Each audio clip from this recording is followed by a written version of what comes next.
Hello and welcome, I am Arumba. Thank you for joining me. Let's play some more of our Roman campaign. Anti-Roman campaign, that is. I like the way that looks. Harsh treatment has expired, unfortunate. Roman peasants. Old Prussian nationalists with a 1-1 commander. Looks like we're going to do the old teleporting general trick yet again. Your supply limit. You cannot safely march that way. Supply limit 16, 18, 12, 10. Is there no way that we can get you up there without really low supply? 16, 13, 13. We could send 13. Alright, let's do that.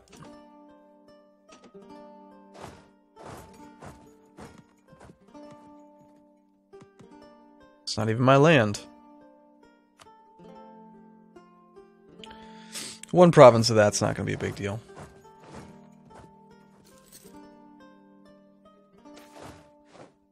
Just the tiniest little bit of attrition. Sarmatians gain a claim. So far I have not seen any events for being way over our overextension, which is pretty interesting to me.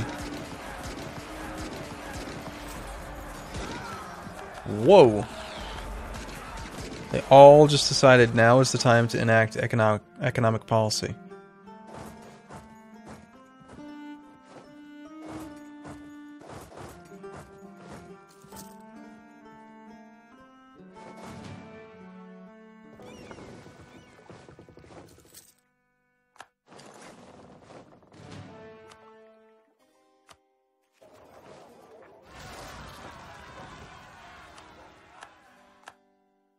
Another 10 stack.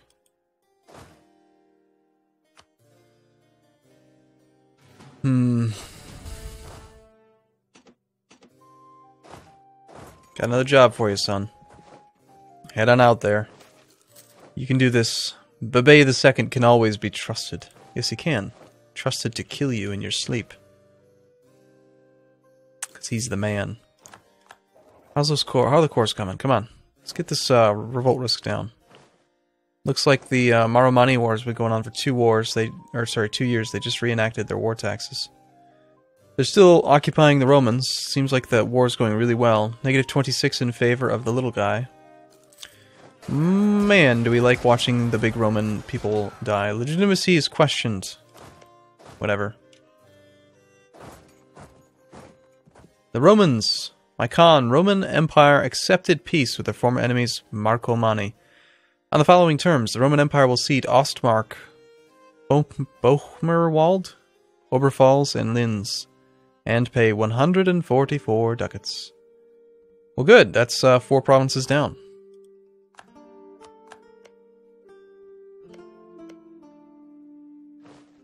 We like that. We like seeing the Romans get weaker. Unfortunately, that means that their war is over. That also means that they will begin to recover their manpower and stuff. We have 11,000 manpower, thank goodness. But the Romans, 45,000 troops, 23 manpower.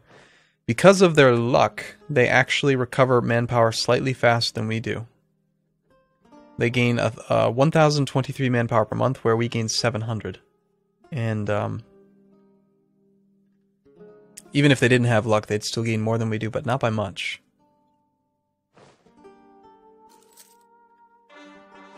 And actually, don't we have like an idea or something that... Or is it our government type? Yeah, yearly base regain rate plus 50% Steppe Nomad. So we would actually be able to gain it back probably even faster than them without that penalty.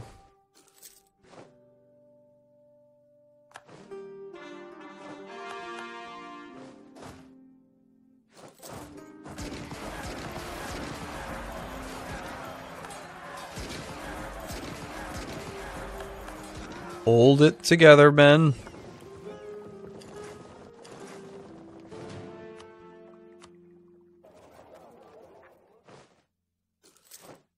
I feel like those ships hardly do anything. We could take Diplotech. We actually have two neighbors that have it now. This gives us actually access to the early galley, which is an inland sea fighting ship. We don't really care about that much. Well, I'm not going to take it, actually, because I don't see any benefit in having it, and there's always a chance we could get a further discount.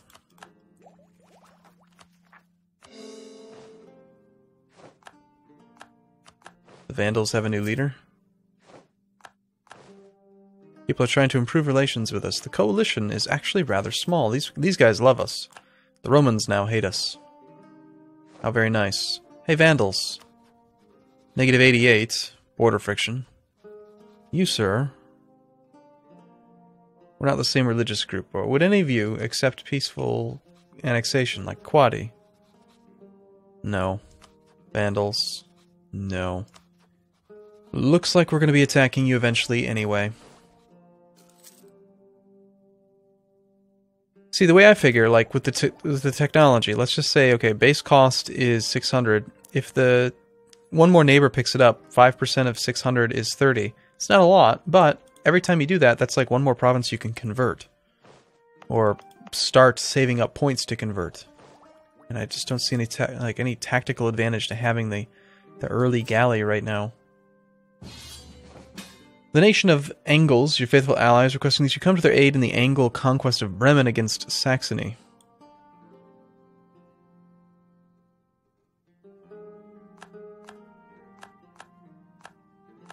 So the Angles, way up here, have decided to fight all these little guys.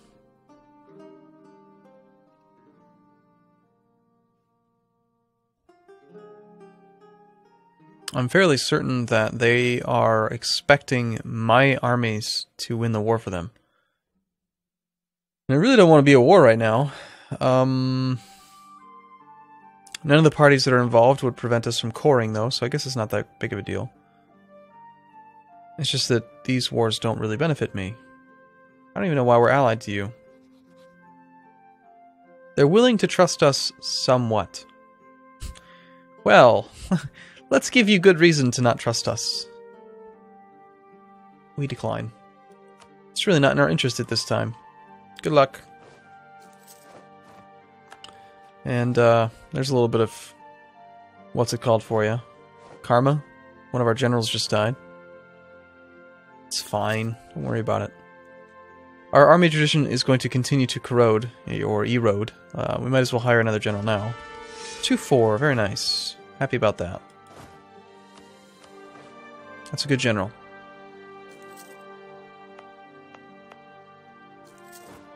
How many points do we need now? 120 and 140. You can never have too much money, I agree. We've almost... oh, hey, a peasants' war. Sweet. So, evidently... look at this. We have high overextension. And we have to you have to have less than 25% of your maximum manpower, which in this case would be 20,400. So we're 1,300 manpower shy. And the Peasants' War has fired. Awesome, dude. And of course we're highly overextended, so that's part of it. And in order to end the Peasants' War, you have to get your stability back up. So what are the effects of the Peasants' War? Let's look at this stupid modifier. 10 more revolt risk. Awesome. This is going to be a bit problematic, isn't it? Oh god. This is not good. This is a 14 rebels rise up in Hinterpommern. During the first stages of the Peasants' War, the rebels have gained ground simply by overwhelming the lords and the knights. So Hinterpommern, that's up here, yes? Okay. We also get Isolate Rebels. Another 2 revolt risk. Well, let's position an army up there first, because that's just... good lord. Good lord. I'm not going to read these. Roman patriots have risen. More nationalists. This is going to be bad. Obsolete forces. Okay. We can lose a bunch of ducats, but gain national manpower modifier until the end of the war. We'll do that. Enforce serfdom. We can get national manpower modifier up. More revolt risk, or we can reduce revolt risk but reduce manpower. I think we're going to restrict serfdom. I think manpower is not going to be the real problem with this war. Now that our army is in position in Hinterpommern, we will go ahead and accept Crush the Rebels. That fight should go very well. Oh dear.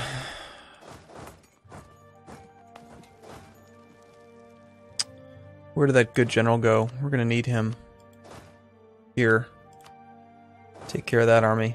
It's only a 1-2. Then there's an army way the hell over there.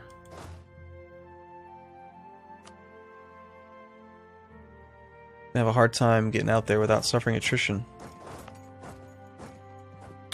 But it will have to. We'll send Zorsines on that mission. Stupid, stupid peasants' war. Well, Romans, you live to fight another day. Apparently ending the war was a bad idea. You can't have the peasants' war while you're at war, so if we had stayed at war with the Romans, it couldn't have fired. But I suppose if I was really trying to game the system and like prevent the peasants' war, I could have stayed in the war until our manpower had come back, and then end the war. But it also it's largely to do with the fact that we have lots of overextension. Didn't I say earlier in this video, like, what's the worst that could happen? Well, we found out.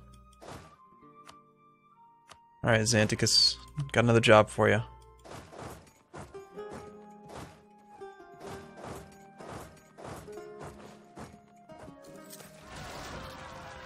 Well, clearly when you're at -3 stability, this is the right choice. Another rebellion. And another rebellion over here. This one at least has no leader. Okay. We've got revolt risk anywhere. There's really no reason to prioritize defending one province over another.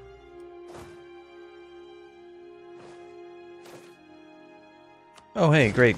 Claims, because that's what we need right now. Interestingly, all of these peasants are coming up as mostly infantry. Which is funny, considering we're a horde culture. I would assume that because we're a horde culture, they'd be mostly cavalry, just like we are, but that might give us a competitive advantage over these rebellions. Okay, we've courts or something.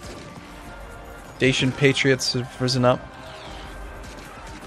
Okay. Same thing in Trebizond. Well, at least we have a crossing penalty, but we cannot reinforce this army.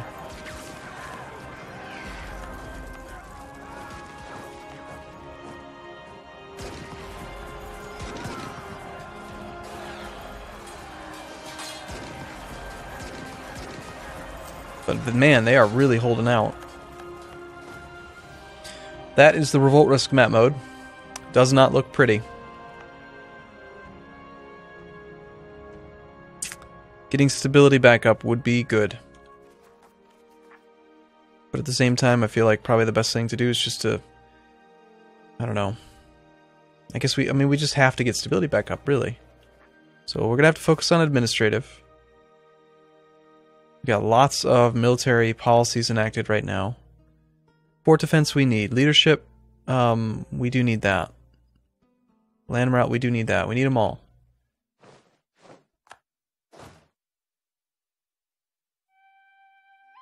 Man, look, these two horses are just fighting off this entire army.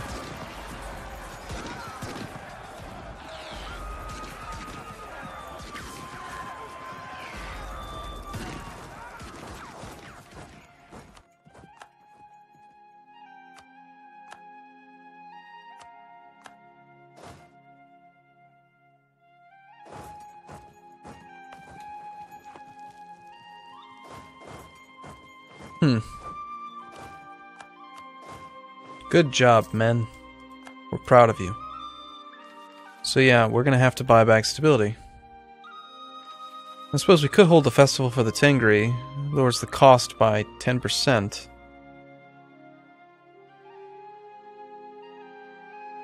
If the cost is 200... we would have to do 3 stability boosts at once. Holy crap. We'd have to do a lot of stability boosts at once to make it worthwhile. Like 3 or 4.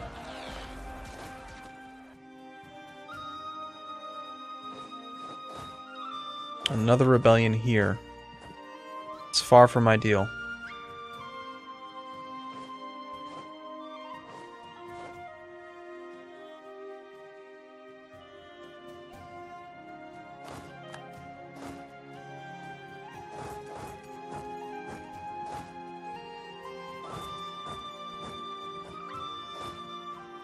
At least they have no leaders, but this Peasants' War is just going to be so tedious and obnoxious, and I'm not happy about it, but... And they're looting all my damn provinces because they don't own any territories, so every time they spawn, they loot. Which does increase the attrition, but doesn't affect them because they never have low supply. Or, they're never over the supply limit, because they always spawn in relation to the supply limit, generally speaking. Okay, 2 more over here, not good.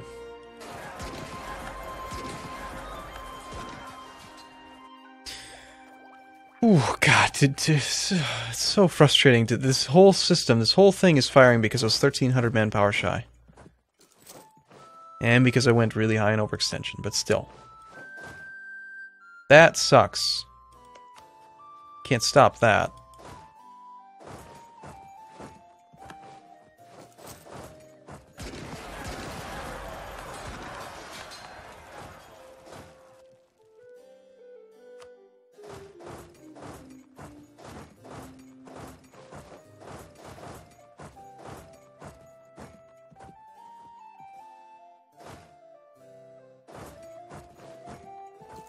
Well, I'm going to take a break here.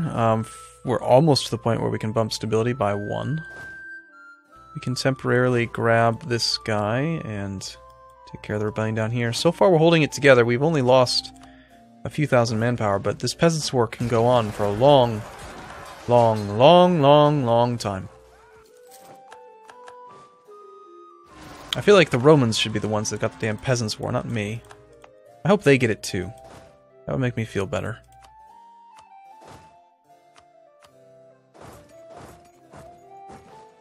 Okay, well, I'm going to take a break here. I will see you again in the next video.